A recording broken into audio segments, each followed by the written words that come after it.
Hey everybody, welcome back to Sergeant's Talk TV. I'm Big Mike. And I'm Jason. Hey guys, That's so tonight how we my got a name good changed. one for you. We're going to talk about DOGE and how that might affect or doesn't affect VA healthcare. Okay, guys, been doing a lot of reading, watching a lot of news, reading a lot of articles from Ramaswamy, and I can't believe I can say his name now, and Elon Musk. Okay, and also we got a treat for you that we found out because I'm watching. I was telling Jason, I'm watching all these other VA channels, and they're putting these things out: threat to your benefits, and threat to this, and threat to that, and it's all clickbait, guys. They're clickbaiting the crap out of you, Yeah. and we're gonna prove it that it's all clickbait. It's all conspiracy theory to get you to click on there and watch their channel. My job and Jason's job is to tell you the truth. Okay. We're not here for clicks and all that kind of stuff. We're here to give you the facts as we do the research and find out what is and what isn't. But before we do that, Jason's still in Tennessee, right? I'm still here, hanging out Tell him with the about your squad. adventure, though. Oh man, guys. So, everybody knows about Gatlinburg. And you go down there, big tourist trap, right? I don't Gatlinburg well. There's too many people, there's that kind of stuff. But there's towns outside of Gatlinburg. And luckily, my wife's family has spent a vast majority of their life in this area. So they know, hey, okay, you can go down there and buy some over expensive, undermade souvenir that'll Made break in before you China. even get it to the car, right? All made in China stuff. So we went for a drive up through Cates Cove, and it's an 11-mile scenic loop. You go up through there, but guys, the adventure today was a fact. Not one, not two, four wild bears. Got to see a pretty big one, and then a mama with two little cubs.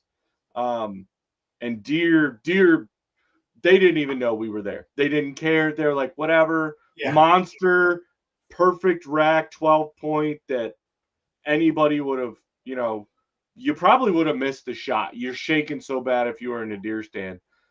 And he's just standing there, Yeah. 20 feet off the road, going, "What's up, dudes? How you doing? Yeah, my ladies are over there in that field. I'm watching them. Don't worry." And just not giving any care. Yeah. Big Wave, Amazing. Florida said, "Did you see the elk up there?" No elk. We seen a lot of deer, tons Yeah. of deer. Seen the four bears and probably I don't know, it was 12 or 15 turkeys, one little flock that was running around. And a coyote. Did see a coyote, which I was kind of shocked during the day, Yeah. but they're so accustomed to people. This is a scenic loop that a Yeah. lot of people drive through.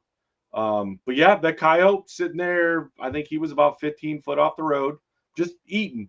We stopped, looked at him, said hi, had the window down. He just kind of looked up, was like, cool, went back down to mowing on the carcass or whatever he was eating. Yeah. And I'm like, um, so yeah, super cool. The weather wasn't great. It was raining on and off, super foggy. Um, we didn't expect a ton of wildlife to really be out, but it was a lot more than we expected. Yeah. So yeah, But we did the better, same thing at Rocky Mountain State Park in Colorado, and we mm, was down there, and it was just green meadows full of elk. All everything was out, and then we went up to into the mountains, and then it was like 6 foot of snow on top of the mountains because there's the 14ers right there and stuff like that. But yeah, I'm glad you had a good experience.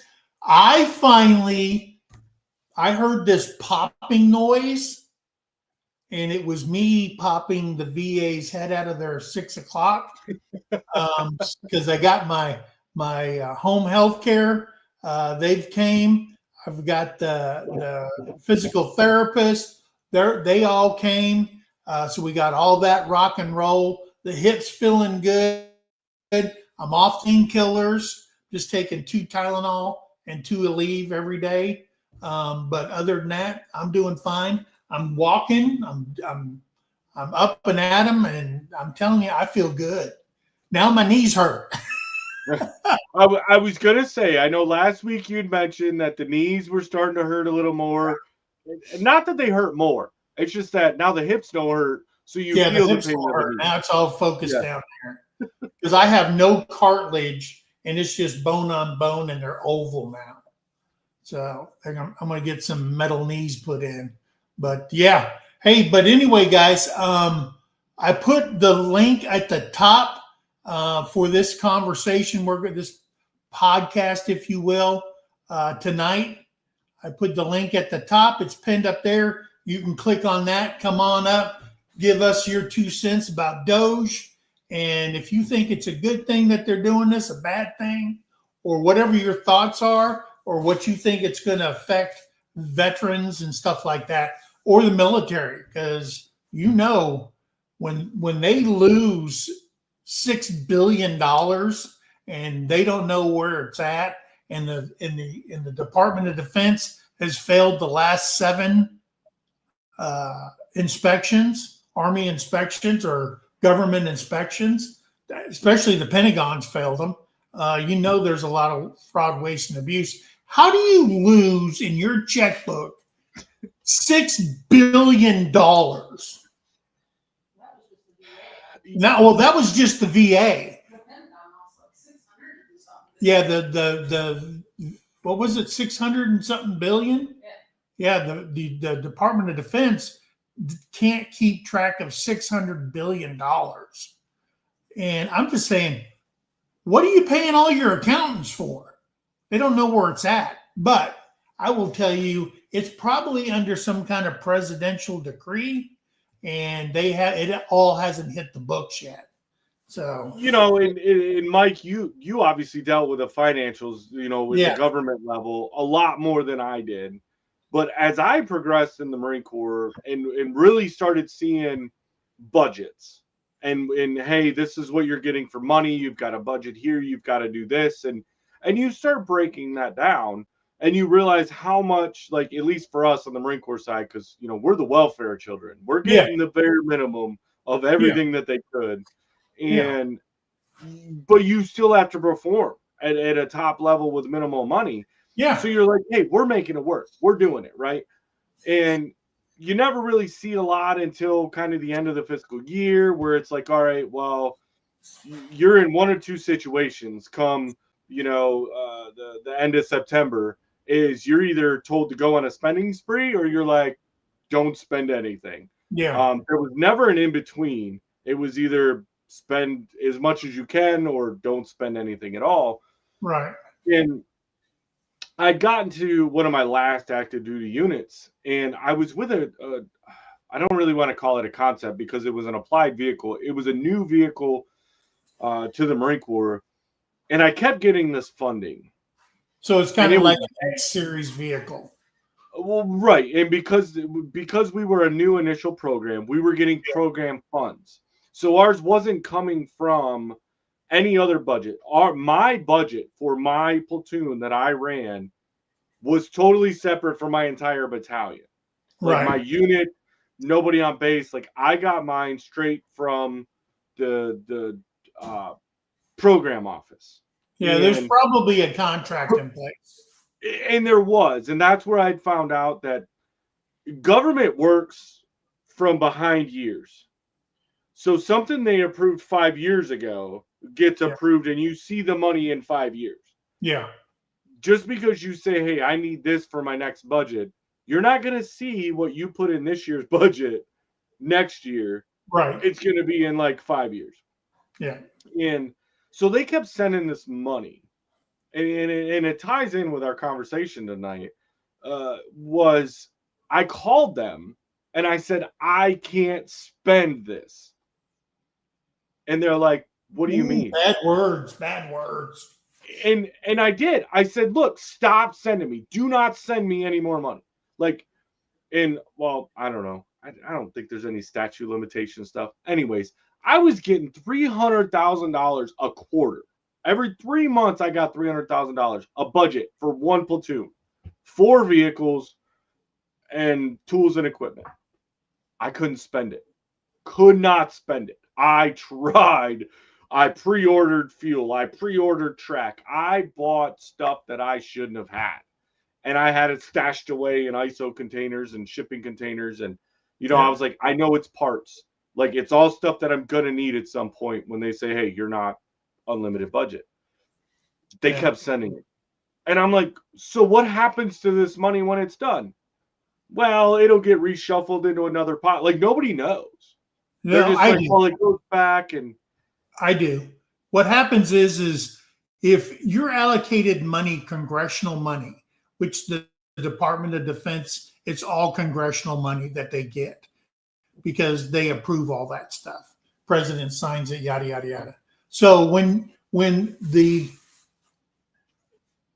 why they are so, I was about to say a bad word, so hard up to find out what your end of year is because that money that was congressionally funded goes back into the Treasury, okay, but it's earmarked, and Congress takes that money and they pay their projects off with it.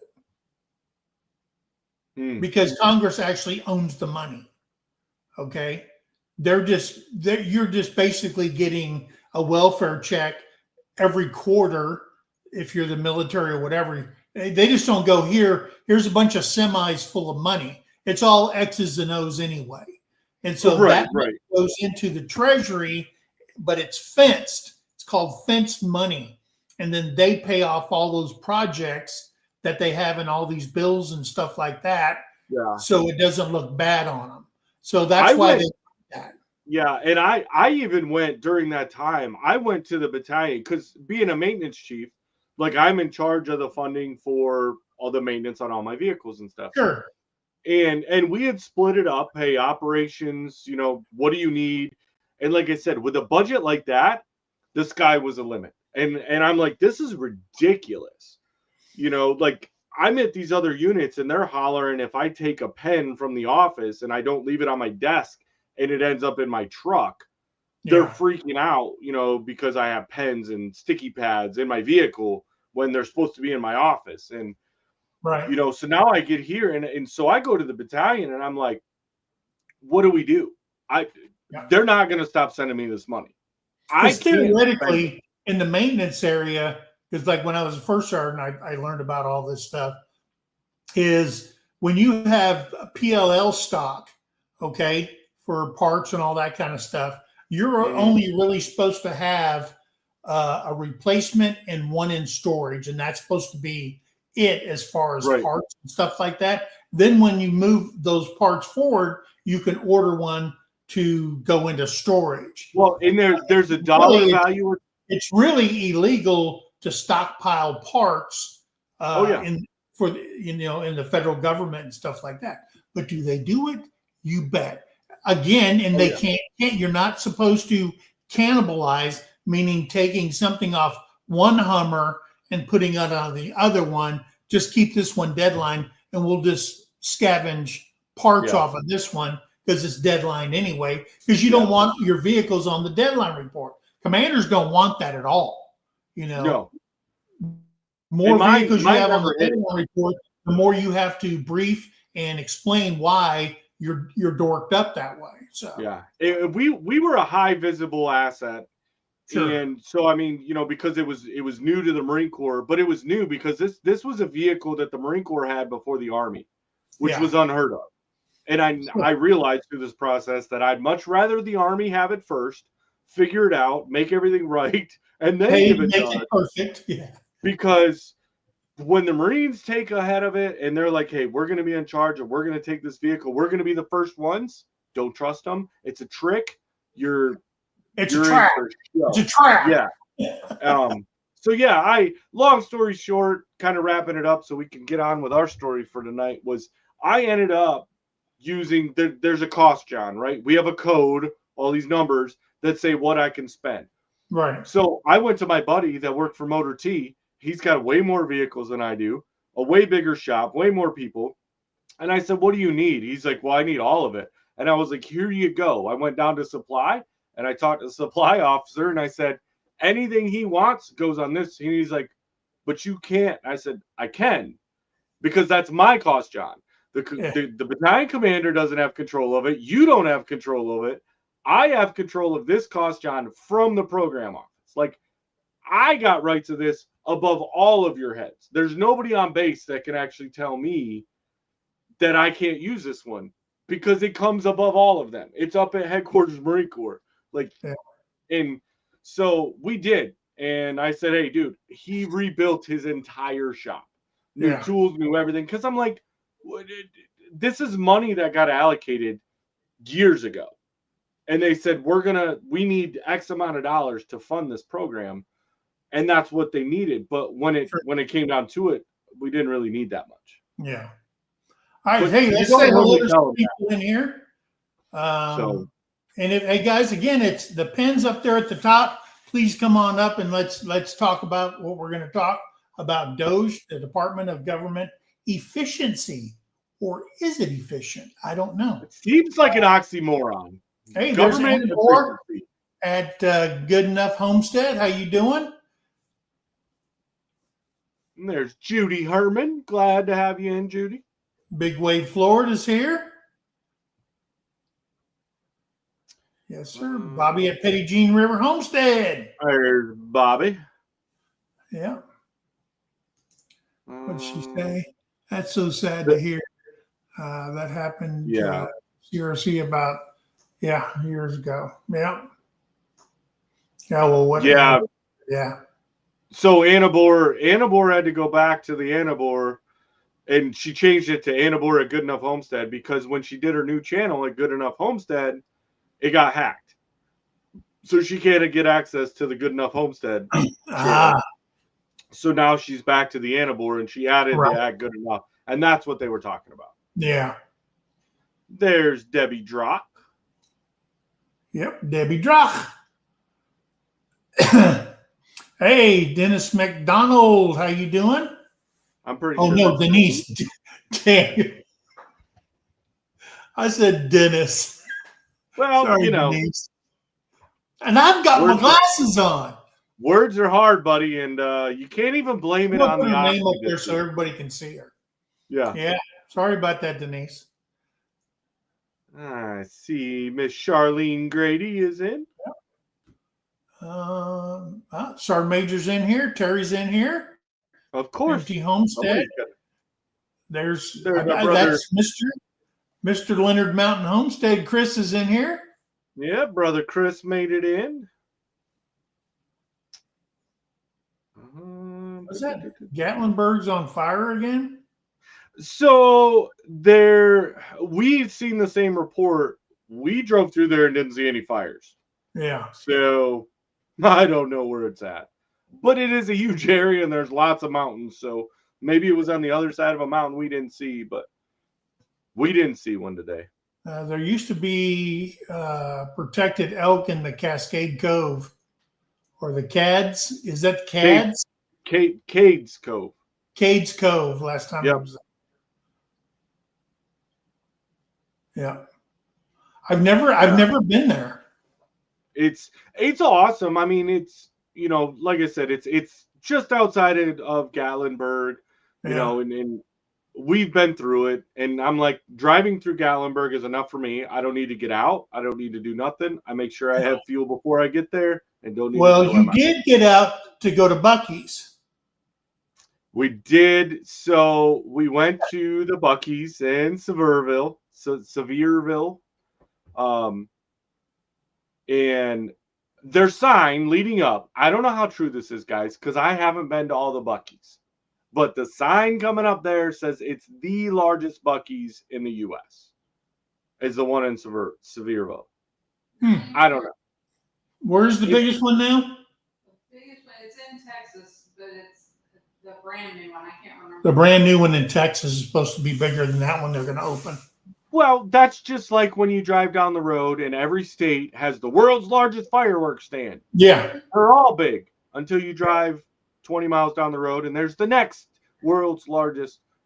It happens. But I'm going to tell you something. If I you've got ever me a breakfast sandwich and I was happy driven about on it. US Highway 10 between El Paso and Tucson, you get tired of reading billboard signs about monsters and all kinds of crap going down there.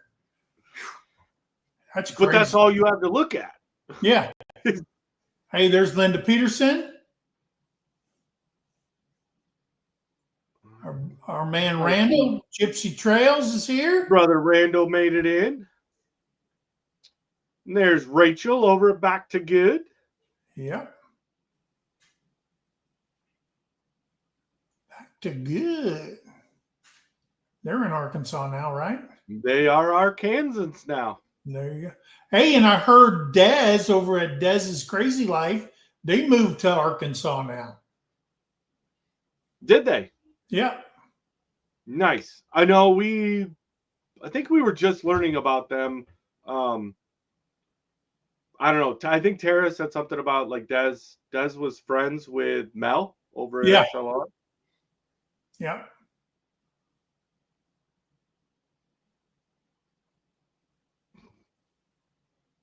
Randall's having a good time. I love having Randall up. Yeah. Hey, there is Brian at the Vineyard Farmhouse. There's Brother Brian. And if I had a beard like that around Christmas time, I'd be making bank. Because you can't get a whiter beard than that. No, you can't. Like I almost was like, did you dye it? Like, do you bleach it? How do you? No, that's for old man hair. Yeah.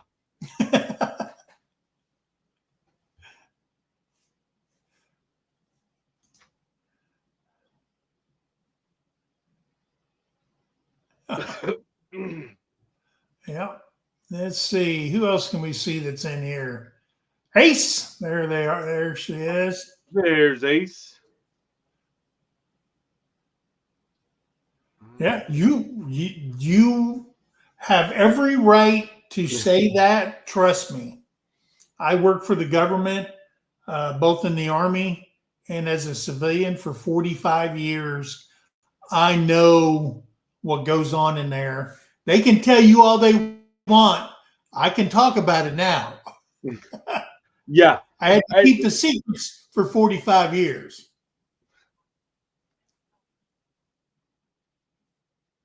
That's what I said. I had a conversation with somebody the other day, and they were, I don't even remember what we were talking about, but you know, it was military service and stuff like that. And they're like, yeah, I still have like X amount of years before I can talk about certain things. And I'm like, is that a thing?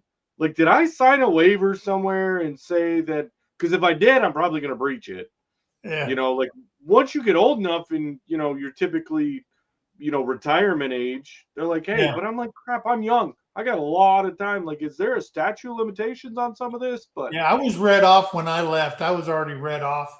And yeah. I mean, there's certain things, secrets that you can't talk about still today, but yeah, and there's stuff that and stuff. Yeah, if you even knew, you know, it's not so much. Everybody talks about the $100 hammers and stuff, and that's not true. None of that crap is true. The toilets, that's not true. What the truth is, where the government gets ripped off is by contractors. So let's put it this way. I contacted a fence company and said, hey, I need this much of fence put up. I want it 8 foot tall. I want barbed wire on the top, and I want electronic gates on it coming in and one coming out. And he goes, oh, okay. I said, just give me a quote. And he gave me a quote. So then I said, okay. He goes, what's your location? And I told him Fort Carson, Colorado. He goes, oh, wait, I need to look at something real quick. And that son of a gun, that went up over $6,000 more than what Yeah. I would have had off post. As soon as you say it's for the government, dude, they tack it on.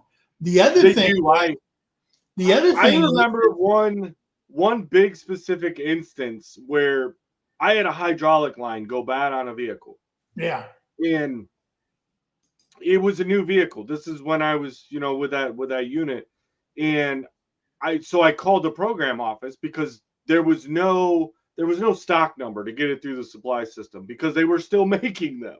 yeah, And so, at the time, my job, I called the program office. I said, hey, this is the hose I need.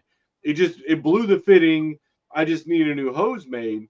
And they're like, yeah, that's going to be a hot minute. And I said, I don't have a hot minute. Like, I need this now. yeah, And so I knew the local Napa in town made hydraulic lines.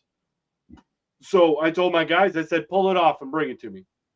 They brought the hose out, and I went down and I took it out to Napa, and I said, okay, make me this hose.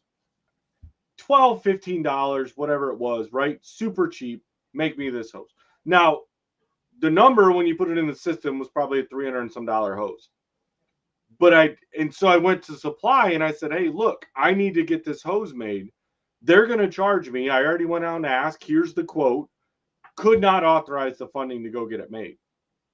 I'm like, what do you mean? They're like, no, we have to go through government contracting. And that's where it is. They have to go through their government contracting to be able to get the parts. And I'm like, but Napa. So I didn't tell anybody at the time. I just came in the next day with a brand new hose, gave it to my Marines. Hey, go put this on the vehicle. And it was running. And they're like, how did you get that off it took me a little finagling because the deadline thing, it was a deadline vehicle.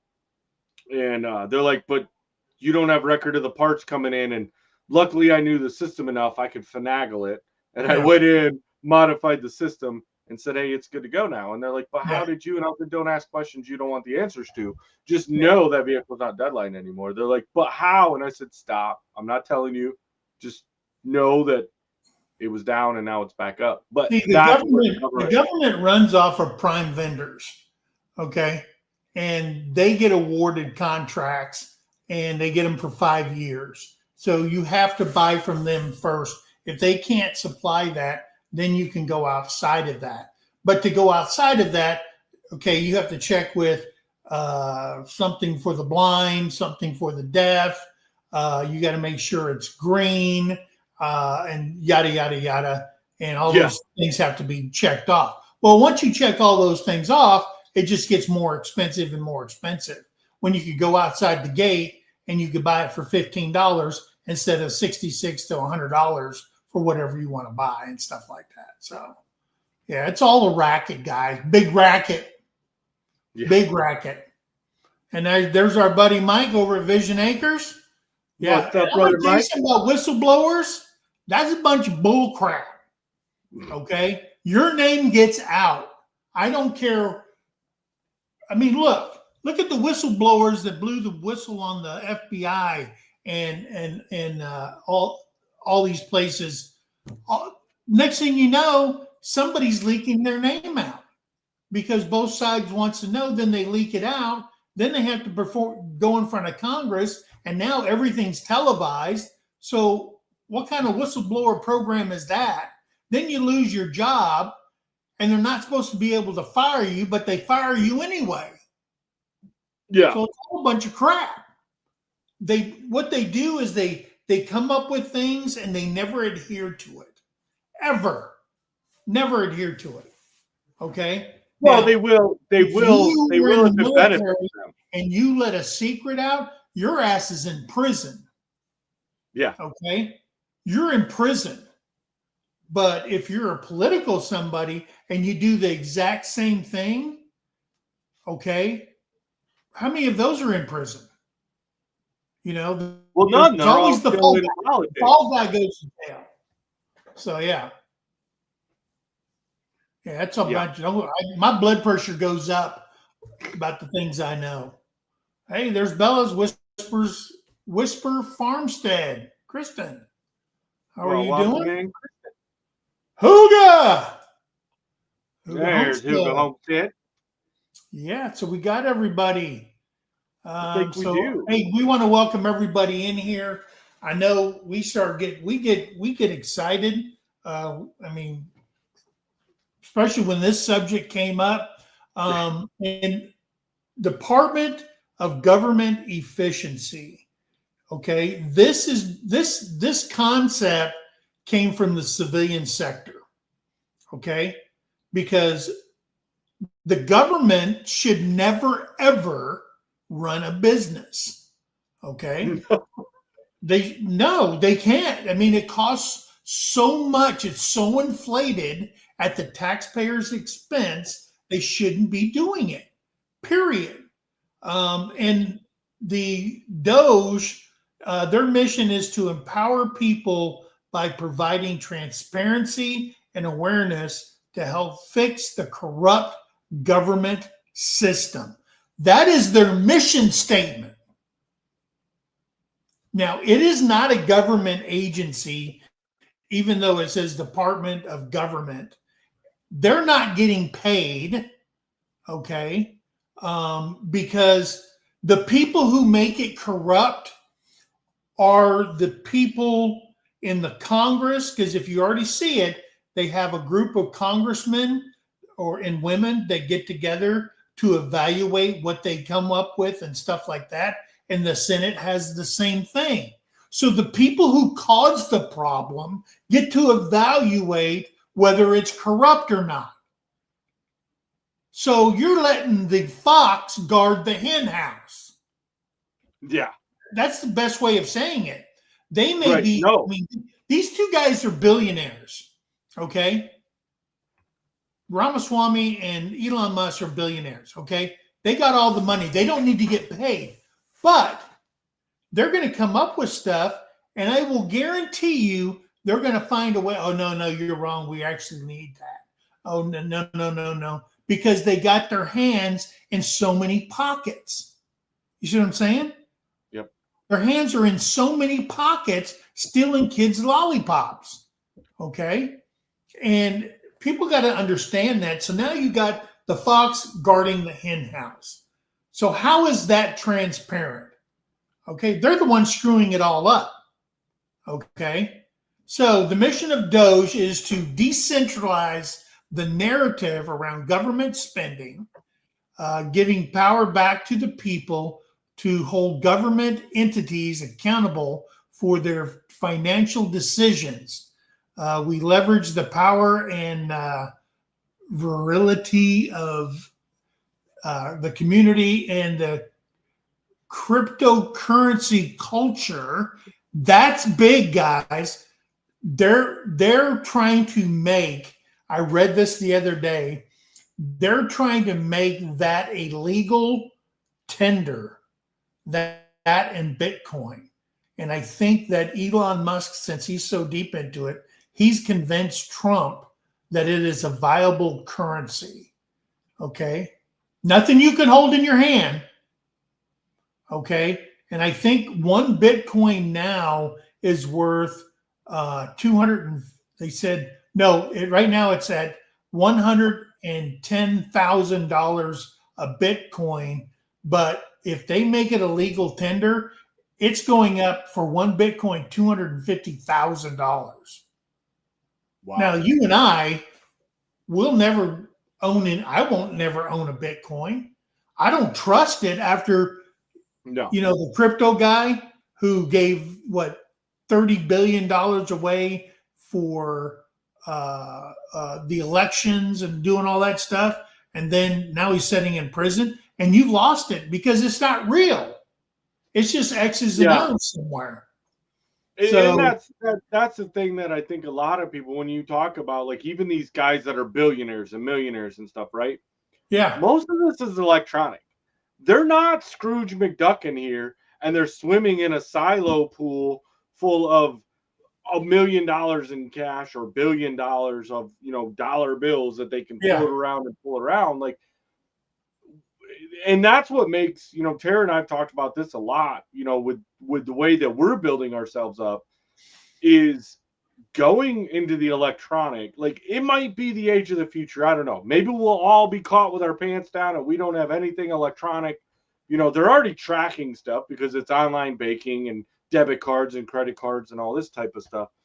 But when you're talking about something that isn't tangible, that's what kind of gets at me is like, that dollar bill doesn't mean anything to me. You tell, hey, you earned $1 today. Cool. Can I hold that dollar in my hand?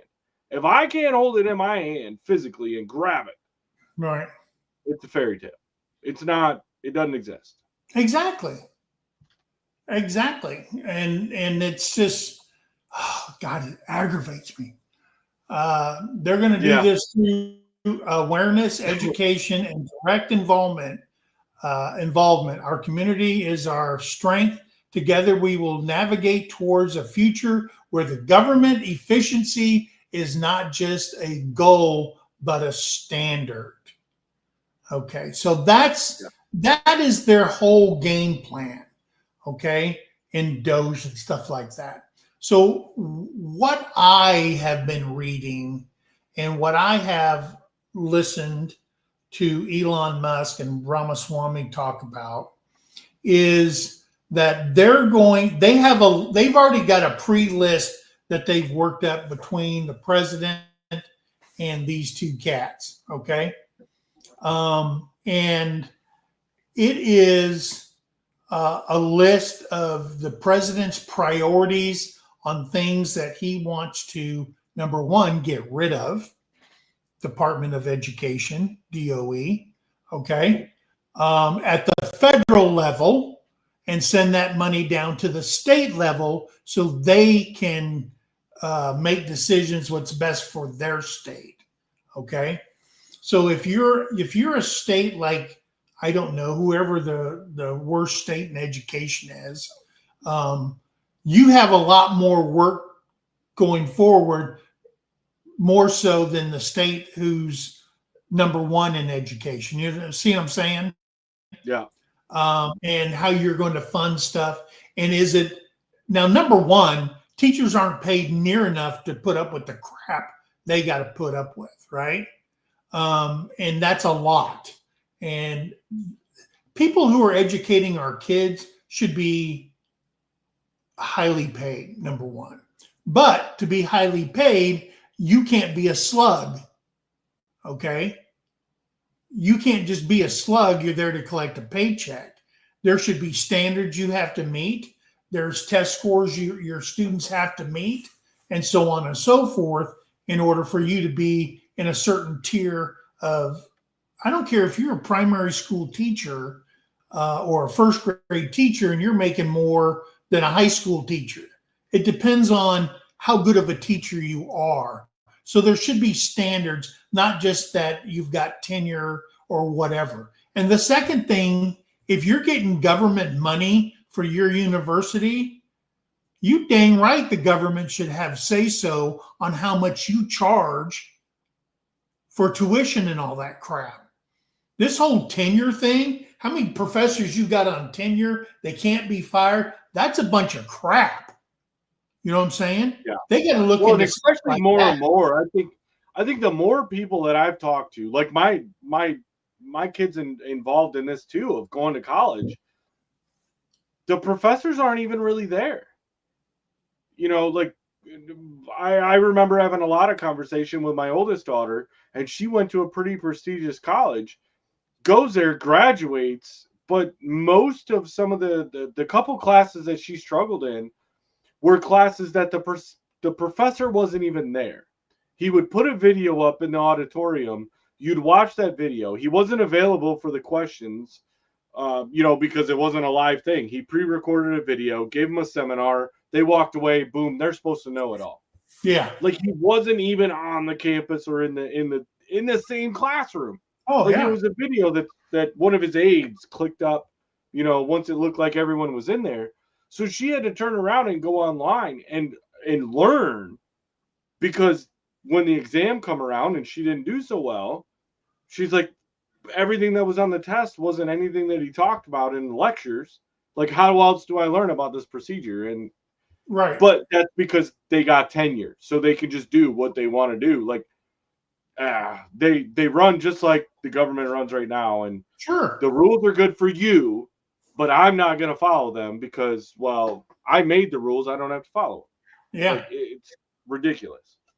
So the list of areas that they're going to start with is number one, the Pentagon. Okay. The first one they're going to start with is the Pentagon. Then they're going to go to the Department of Education. Then they're going to go to Corporation for Public Broadcasting, or your tax dollars go to that liberal rag. Sorry if you don't like that. And then Planned Parenthood. They're going to rip Planned Parenthood apart on all of your tax dollars because they receive $50 million annually from the federal government. Okay. Now, and then let me go back here. I was going to say that the big thing when they're looking at all these, they're saying that slashing, like they want to slash the federal spending by $2 trillion with a T, yeah.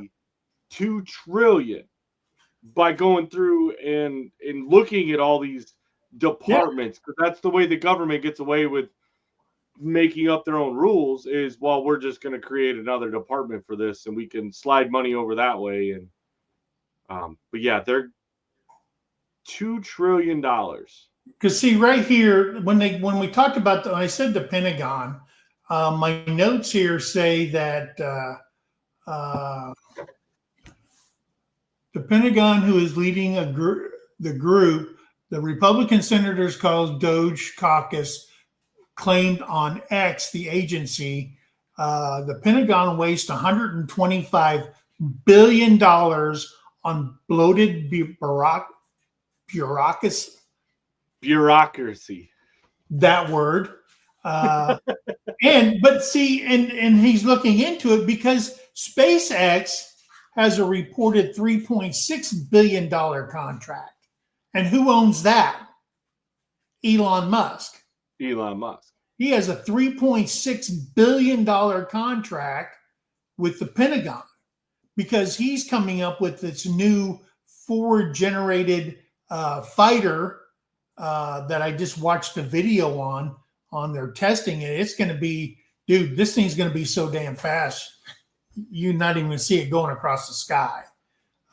So there's that. The Department of Education, and deleting it, the only thing that they are going to have that's going to be part of it is supposed to be the accounting side, who's going to monitor all the states and how much money they get and stuff like that. So they're going to have accountants still in Washington for that. The Corporation for Public Broadcasting says in an op-ed, Ramaswamy in an op-ed to the Wall Street Journal this week, in which he said $5.3 million a year goes to public broadcasting. Who watches public broadcasting? You know what I'm saying? I know Unless they exist. Got rabbit ears and a TV that has tubes that have to heat up in it and stuff like that. I don't know. But they do that. Now, there are some things that they're good at, PBS and stuff like that. But come on, everybody's either on an app or they've got cable or they've got something, and they're giving them that much money to run the business that's not even government. Okay. Yeah. Then Planned Parenthood, which is given, they intend to cut nearly $300 million to the progressive groups like Planned Parenthood. They wrote in the journal, the Planned Parenthood receives $50 million as part of their annual budget from the federal government. But for all those programs like that we give, they're going to cut it by $300 million. International organizations, they also plan on taking $1.5 billion for grants to international organizations through it's unclear which organizations are going to be, though. Okay. So for some Well, reason, yeah, 'cause we're giving then- $1.5 billion of taxpayer money to people outside the United States for whatever and they project. can't specify who. No, I mean, it could be somebody doing a test on shrimp on a treadmill. I read that one for like $100 million. Who gives a crap how much a shrimp can, burns calories on a damn treadmill? Okay. And that goes back to even some of the,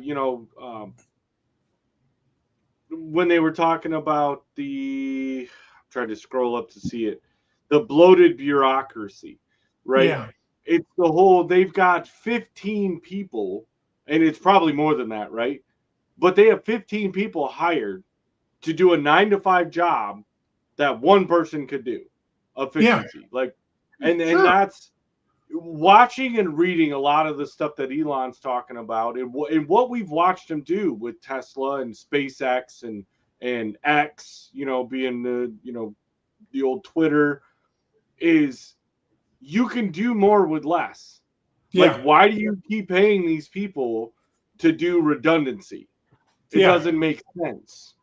And I think that's the big key between Elon and Ramaswamy, is going in and being like, okay, why does this need to be a 15-person project? Yeah. It doesn't need to go through 15 people to get the answer. Like, here's your proposal. 3 people agreed. Boom, we're done. Let's get out the door. Quit wasting our time and money. Let's just get it done.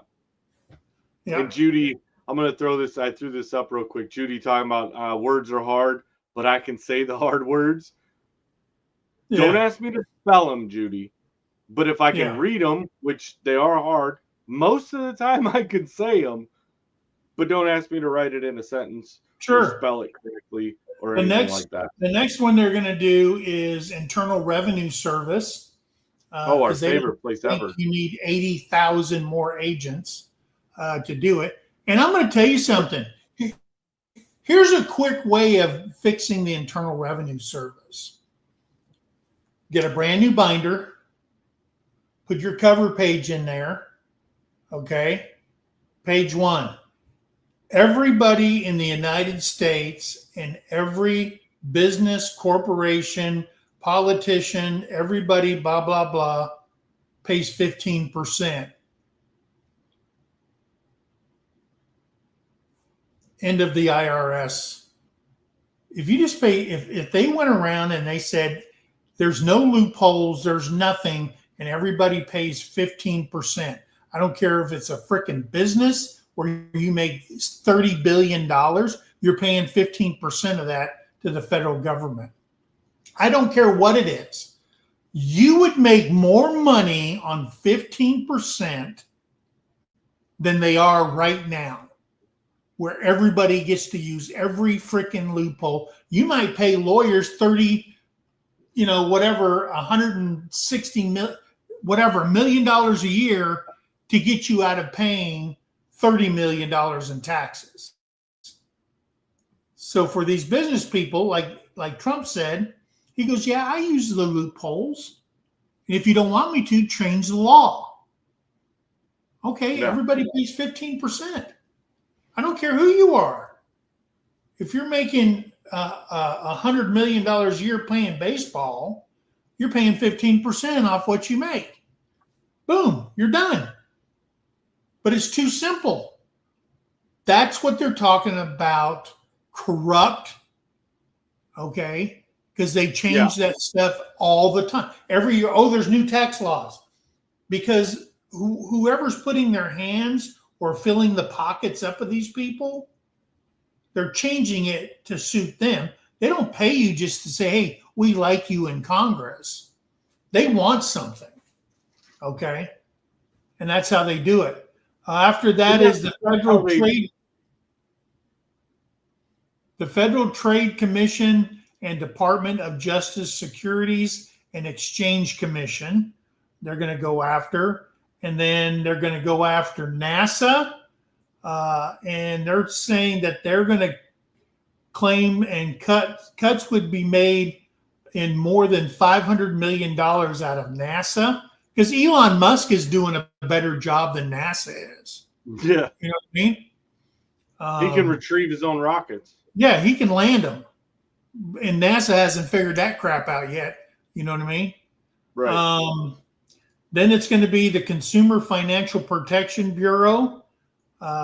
And they're actually looking at deleting that agency, period. Okay. Where else can DOGE make cuts? Government programs that Congress no longer authorizes. And that's where we come in to the VA. Because the VA has not had a funding budget since 2017. Okay. All they're doing is they're saying how much you need, and they're funding it, and they're putting it in the defense authorization bill for the VA. But hey, all these people that you see on these VA YouTube channels that's saying that your benefits are at risk, and this is at risk, and that's at risk, and blah, blah, blah, and VA healthcare is at risk, all that stuff, we got something for you. Let me scroll down to it. And I also have this in the description also. And it is the House passes first FY25 bill fully funding VA healthcare and bolstering the national security. Okay. And this was done up on June the 5th. It passed at the Congress, and it's up at the, hopefully they get to it before the end of the year, before they go on Christmas break, the Senate. And let me get to this. The Military Construction and Veterans Affairs Subcommittee Chairman John Carter and Chairman Tom Cole, who sponsored this bill that passed, the Military Construction Veterans Affairs and Related Agency Appropriation Act for 2025 includes a total discretionary allocation of $147 billion for Department of Defense and military construction and family housing. Okay. Let's see. And then it goes to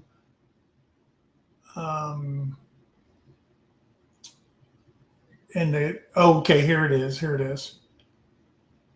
Defense portion of the allocation of 129 billion, and then it says fully funding veterans healthcare programs, fully funding veterans benefits and VA programs within this for $187 billion.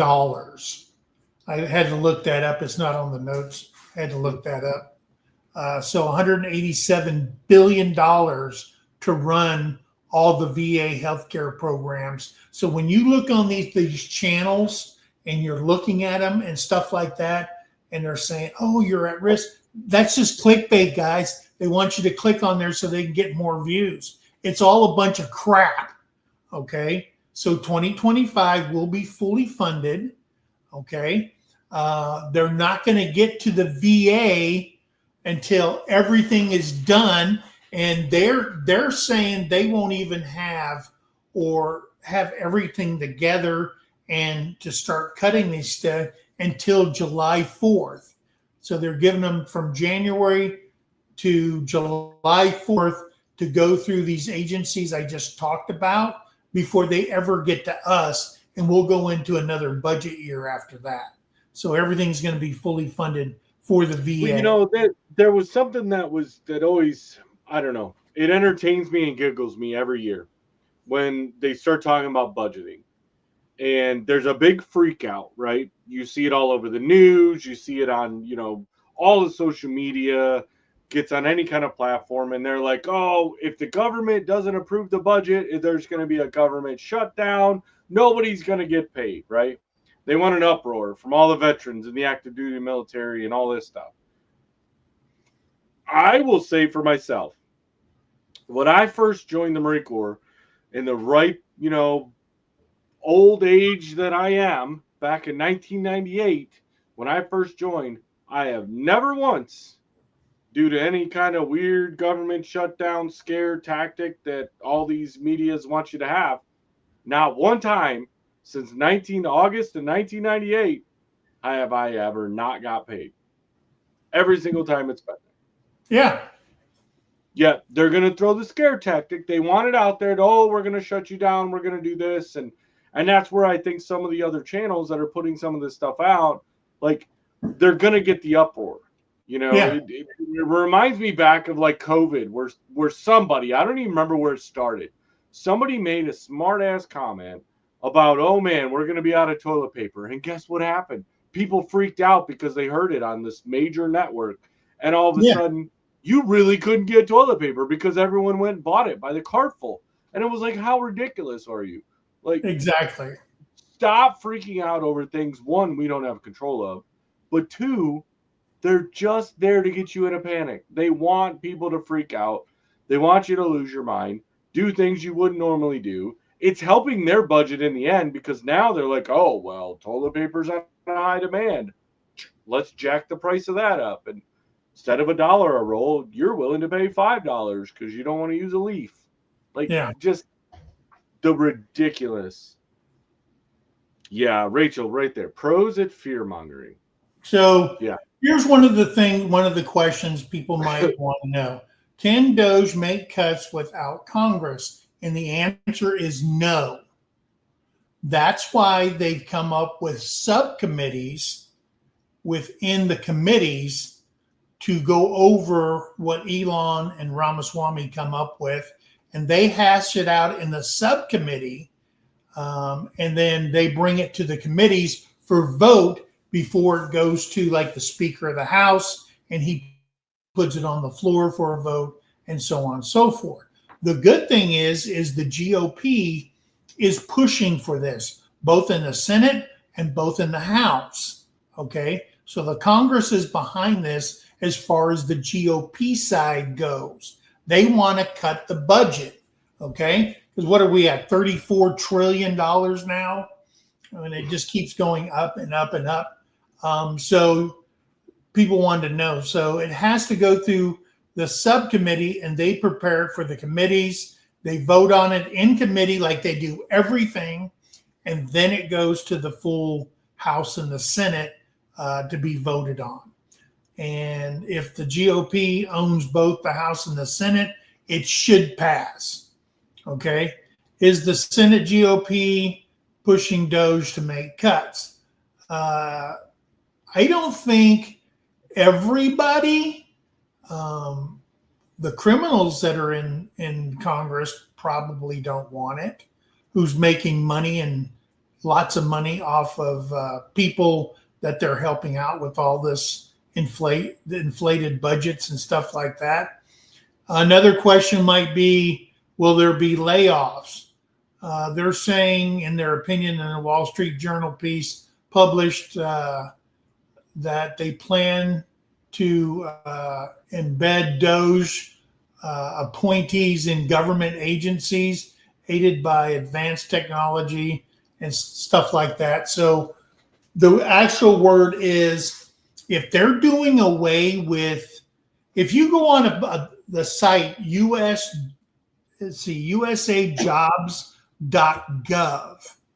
and you go on there and you see how many government jobs are vacant, guys, it's in the hundreds of thousands that they can't fill. Okay. If you work for the DOE and they're going to shut down the 4,000 or whatever number they got up in DC that are making pretty good coin, they can, if you're a government employee and they're going to shut down your division or your department or whatever, you have the priority of hire anywhere else in the government as long as you meet the basic criteria for the job. So if you're whatever, a program writer for the DOE or something like that, there's a program writer at all the military DOD schools and stuff like that, for an example, then they will transfer you into that job and give you a job. But the money paid out for the DOE is going to come to a halt, according to the incoming president. So yeah, there will be cuts if your department is closed down, or they shrink you. They say, hey, DOE, you don't need 60 accountants, okay? You only need 20 or whatever. I don't know. They'll figure it out. Because if you're here's the government. You have the appropriated side, and then you have the non-appropriated side. Okay. Mm-hmm. The appropriated side are all your GS employees. Let's just talk in that. Government servants over here. Okay. So they come out with a job description. That's all you can do. If you're hired as an accountant, they can't make you key control or lock control or some other kind of duty. You can only do this job and that job only. Okay. So now they have to hire somebody for security, which is key control, key and lock, yada, yada, yada, physical security and stuff like that. So now they need two, where one person could actually do it as an additional duty. If you're not appropriated side, that's where I worked. They would give you your job description, and then we always put at the bottom, and all other duties as assigned. So if you're a recreation chief for the outdoor rec and sports and fitness and stuff like that, you can also be in charge of key control. You could also be in charge of property book. You could also be in charge of this physical security for your departments and stuff like that. Where on the GS side, you can't do that. You can only do one job. If you're going to get overtime, you have to get it pre-approved. Like in my case, you'd have to get it signed by the commander, authorizing them to spend overtime dollars for you to do overtime. Other than that, when the horn goes off, ghost town. You see what I'm saying? For the civilians, they're gone. Yeah. And so, I think that's where, I think that's when I read it and I was talking, I seen that whole thing of the government bureaucracy, right? Yeah. Where it takes 10 people to do the job of one. Yeah. Why? Well, why does that need to? And that's where I think that, at least my hope in this whole, Ramaswamy and Elon getting together and trying to make it more efficient. I mean, we've seen Elon. I don't know specifically Ramaswamy of what he's done specifically to make things more efficient, other than these articles that we've read. All that kind of stuff. Yeah. Okay. I don't have a lot of history on him. Like I didn't research him as much as I did with Elon Musk, but it's one of those that we've already seen Elon go through in the companies that he owns, he runs, and he operates, making them efficient. If we could get the government to actually do that, like the part that drives me crazy of what I can't wrap my head around, right, is the government is really good about just creating a new department for something. Oh, well, now we need another department, which is going to take 25 people to do this. And all they're doing is sitting around drinking coffee and staring at PowerPoints of random stuff all day long. But we're paying them thousands of dollars a day to do that as taxpayers. Because I'd seen somebody in here was like, where does all this money come from? It comes from us as the taxpayers. Yeah. We're the taxpayers making our money, whether it's through retirements, whatever. You're buying stuff at the store. Your taxes are paying for all of this funding that is coming out there, right? And whether it's digital, non-digital, however it's looked at, like in the upper echelon of the government, it's all one. Right. They don't know a difference between digital currency and true currency. It's all the same. And so as they're creating more and more departments, well, now you're doing that government bureaucracy of I'm creating more jobs for more people. And in a benefits, a company comes into a town, right? And they say, hey, we want to put up, I don't know, a coal mine, right? They're not making new coal mines. But Yeah. what was the benefit back in the day when they brought a coal mine to a town? If they found coal in that area, well, now that entire town was run because that coal mine was there. Because Right. the employees had money. Now they could put a grocery store in. Now they're buying groceries from that grocery store because, like it created an economy. They've removed that create an economy part. And, Yeah. So like my opinion is I'm hoping that this whole DOGE deal is going to come out and it will actually make things more efficient. And it's not just another, are we going to pay some guys, which granted, I know those two guys aren't getting paid for it, but are they the only two that can make that call?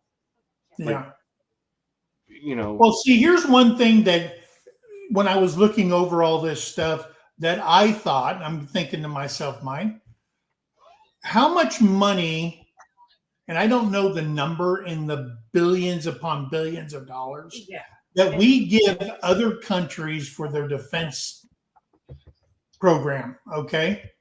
Yeah. I do know that the list, Cuba's on there. We give Cuba money. We give Colombia money. We give Argentina money. We give all these countries money. And it's like we pay them to be our friends and they still hate us. And then I found out that in order to, and it's a sweeping bill, it's a sweeping funding that they do every year. Robin said hi. Robin. To approve Junior. this money, and it goes out to all these people, and all these corrupt countries, they're just taking the money first and paying themselves first, and then whatever else we got to show them something. But the point I'm trying to make is they were saying in this, in order for them to do it, they would have to pass a bill country by country by country. Okay, I don't mind having a sweeping bill, but let's go back over and think about this. Cuba, no. Colombia, hell no. All these countries, Jordan, all these countries that we're giving money to, take them off the freaking list and redo the freaking list. I don't want to pay another country. Well, and that's I was having a conversation with a friend not too long ago about why are we putting money out to support these other countries that they never come to support us, right? No. They're all about, hey, yes, we love the US, we love America, we love all this. Yes, you love us. You love us because we're giving you money, we're giving you support, equipment, we're supporting your country for you. Great. But when we're in need, right? We have homeless, we have people that, are hungry, we have natural disasters, right? Right at home here, Eastern Tennessee and in Western North Carolina. Well, we spend all that stuff on illegal aliens. So. Right, exactly. So why is the point that we have to keep funding this out? And then you start digging through the bureaucracy of it, right? And I hate this word, right? I hate the word bureaucracy because it just means you're bullshitting me. That's what bureaucracy means. Is, hey, I'm going to feed you a line of bullshit to suffice you for now while I just gaff it off and I'll forget about it later until you bring it up in 5 to 10 years. Yeah. And in this conversation that I had with this friend was, well, because we made agreements years ago, 10, 15, decades ago, we made agreements we were going to do these certain things. Like, as America, we're going to support you, we're going to do this. That's great. And as a community of givers, like kind of reverting a little bit, right, of the homesteaders, right, we're a community of givers. We want to help somebody else before we help ourselves. We want to do all this stuff. But when you start helping people at the detriment of yourself, that becomes insanity. Yeah. If you and your neighbor are both your houses are going up for foreclosure, you could make your home, your mortgage, you're both going to get foreclosed on. You gain money and pay your neighbor's mortgage for them at the cost of you losing your own. Like, good on you for a selfless sacrifice, but now you're homeless. Like, that becomes an insanity part of it. And I think that's where like our government is running into now, which they don't see it because they're just making money. They're up there in their offices. They're making money hand over fist. They're like, we don't care what these deals are. I'd seen someone posted earlier about quit piggybacking the bills. Like, if you want to bill for something, make it one bill at one time. Don't throw all this other crap in with it. But see, they can't do that because nobody would sign on for the bill. And they're so used to saying, okay, if I support your bill, I need this road to go to this repaved to the largest factory in my district. How do I benefit more from helping you? Like, that's where their mentality is. Like, and that's, unfortunately, that's not the uncommon mentality of society today. Oh, pork bellying. If somebody helps you only because they benefit more, then that's not helping. That's not. And that's what they're trying to get rid of.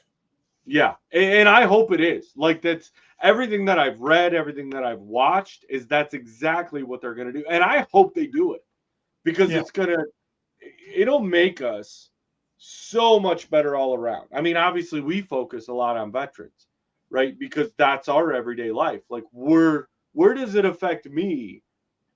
But we also have to know that there's a whole nother society beyond the veterans that are going to be affected by some of this stuff. But if they're just sitting there for a handout, keep walking. You're not getting a handout.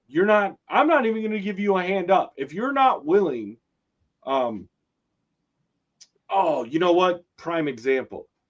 So when I first retired, I worked for a youth camp, nonprofit.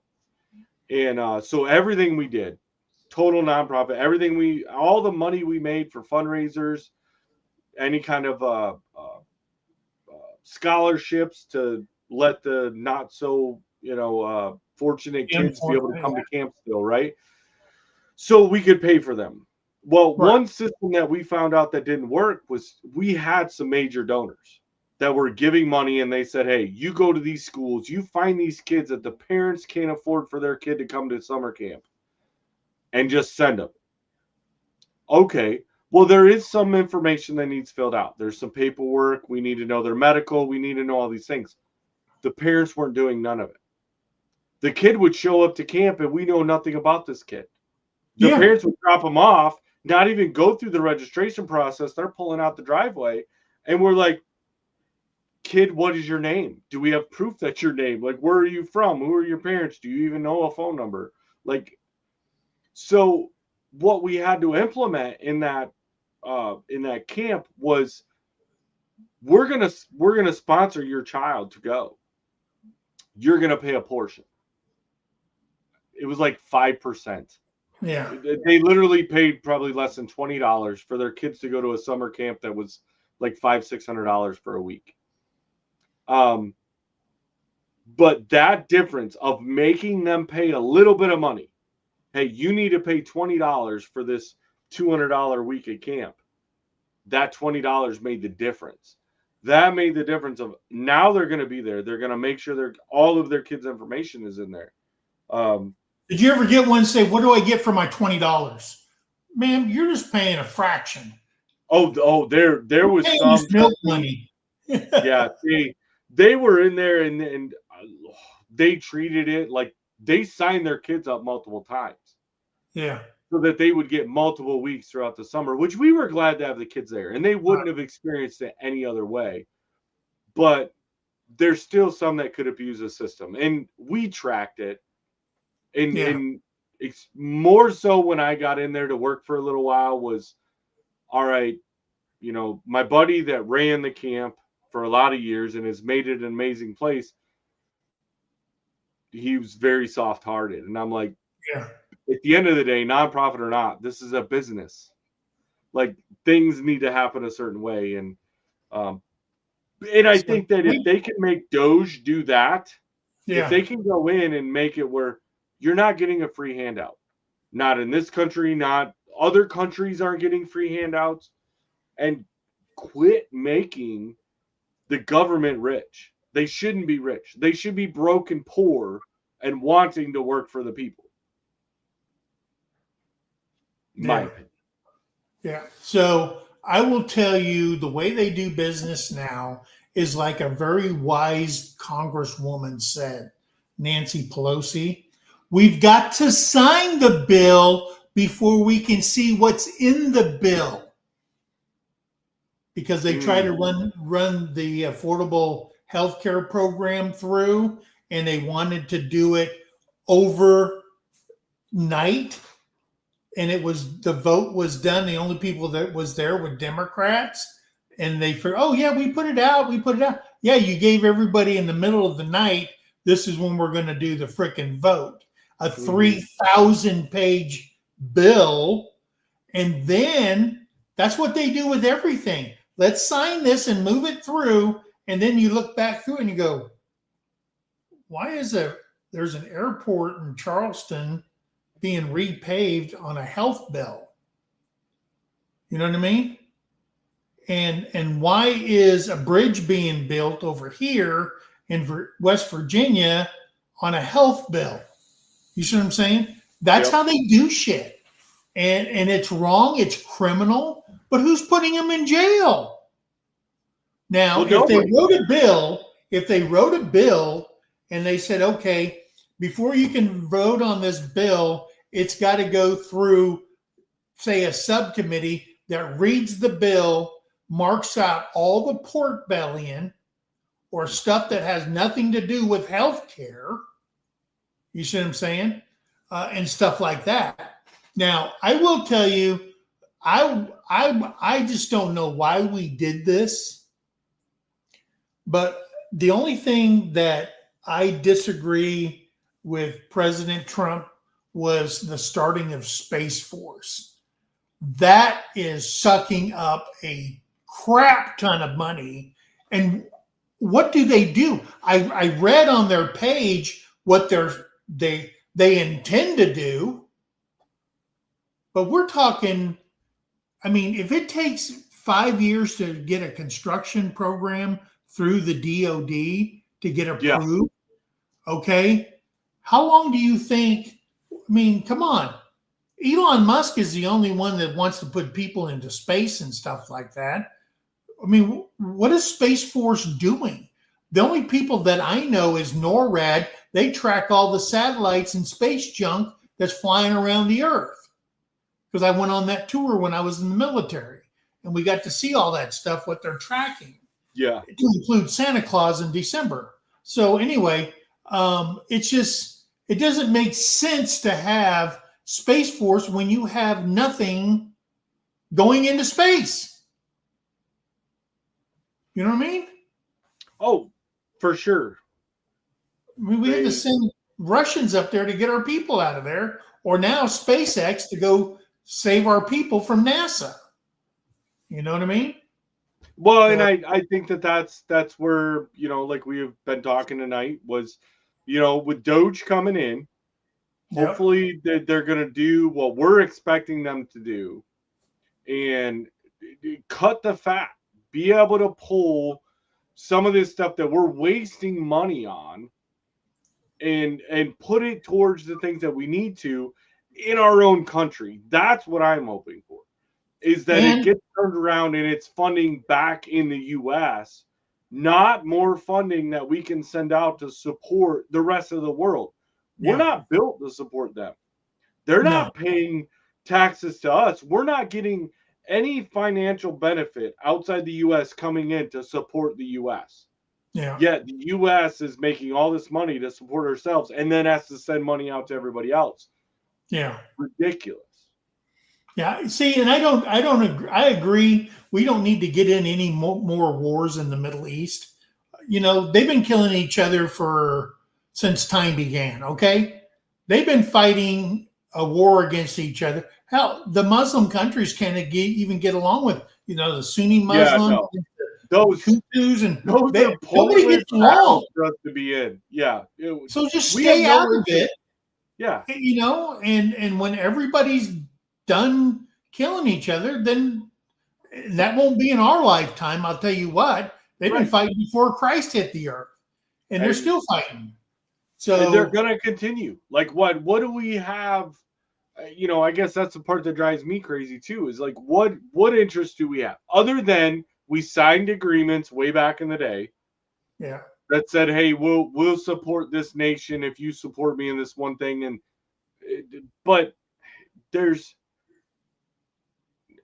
not that you're ever supposed to do something with the expectation of a payback, yeah, but there has to be a limit on how much you give. There has to be a limit of what you're willing to do without any kind of reciprocation at all. And everybody that we're supporting, they couldn't even physically reciprocate to us anyways, because the only reason they exist is because we supported them. right. Like getting a blood from a turnip. Just not gonna happen. Back in the day, we had Subic Bay in the Philippines. They kicked us out of there. A president came in, kicked us out of their country. We've never been back. Okay, we survived that. We can get anywhere in the world quick, fast, and in a hurry. You know what I mean? Right. And we can reach anything in the world. So I just don't understand where we got to pay people to be our friends that don't really like us because we're infidels, number one. And then the other thing I can't stand is, and they should make this a law. If you're here on a student visa and you're burning the American flag and you're saying down with us and you're protesting America in America, you need to revoke them freaking, when you arrest them, revoke them and kick them the hell out. You see what I'm saying? And if you come into our country and you're naturalizing into our country and you're doing this crap, kick them out. Send them back to where they came from. Yeah. Okay. I'm all for people flying their flag because they're from Mexico, or they're flying their flag because they're from, England or whatever and stuff like that. I'm good with that stuff. But when you start bad mouthing our country and treating us like we're redheaded stepchildren and you're here as a guest, you're gone. You got to go. So I don't know what happened to, where'd he go? He just said, I'm done with y'all. But anyway, guys, hey, we've gone way past our hour. We're almost at an hour and a half. Sorry, guys. I get into this stuff. I've been reading about this stuff. I just wanted to make sure everybody knew that all these scare tactics to get, views on channels and stuff like that, don't worry about it. 2025 is taken care of. I'm pretty sure President Trump is not going to let anything happen to the veterans. Okay. I don't think the GOP is going to let anything happen. They're supporters of our veteran community. So I have faith that we'll be fine. And guys, hey, I'm glad you guys came in. Remember, be kind to one another. Help somebody in need. And always, always think of that. Guys, God bless you guys. And we'll catch you on the next video. All right, guys. Have a blessed night. And remember, MT Homestead, Terry and I will be live tomorrow at 8 p.m. Central Time. And then on Thursday at, I believe it's 6 o'clock, is that right? Is Jason and Tara over on Thursday night. They'll be live Central Standard Time. Guys, be good, and we'll see you next time. Bye. Oh, you got anything you want to say? Exactly what he said, guys. We've said enough. Sorry I had to step away for a minute, but are you live Thursday at 6? Thursday at 6 Central. Yes. Yeah, that's what I thought. Okay. All right, guys. Have a great one. Love y'all. Bye. Bye now.